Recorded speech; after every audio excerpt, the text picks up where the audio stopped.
Emily's quest for the perfect seashell. Emily lived in a small seaside town. She loved collecting seashells, each one a tiny treasure from the ocean. Her biggest dream was to find a truly perfect shell, one without any cracks or blemishes. She spent hours combing the beach, her eyes scanning the sand, hoping to spot it. She had a whole box full of shells, but none were quite right. One blustery afternoon, the wind whipping her hair and the waves crashing against the shore, Emily ventured out to the beach. The storm had churned up the sand and brought many new treasures to the surface. She walked along, head down, searching. Suddenly, she saw it. Half buried in the wet sand was a shell, larger than any she had ever seen. It was a beautiful spiral, a delicate pink and pearly white, and as far as she could tell, it was flawless. Emily carefully dug it out, her heart pounding with excitement. This was it, the perfect shell.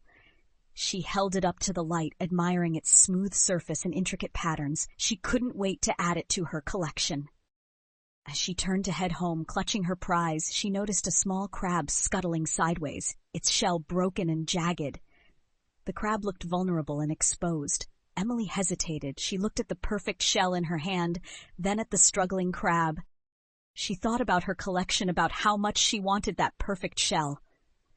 But then she thought about the crab, about how it needed protection. With a sigh, Emily gently placed the large shell on the sand right next to the crab. The crab immediately scurried underneath it, finding shelter. Emily smiled.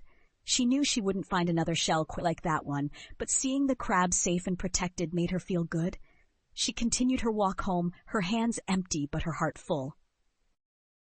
When she got back, she took out her box of shells. They didn't seem as important anymore. She realized that the most beautiful things weren't always perfect, and that sometimes helping others was more valuable than any treasure. She picked up one of her slightly chipped shells, a small gray one, and smiled. It wasn't perfect, but it was hers, and it reminded her of the day she learned that kindness was the most precious thing of all.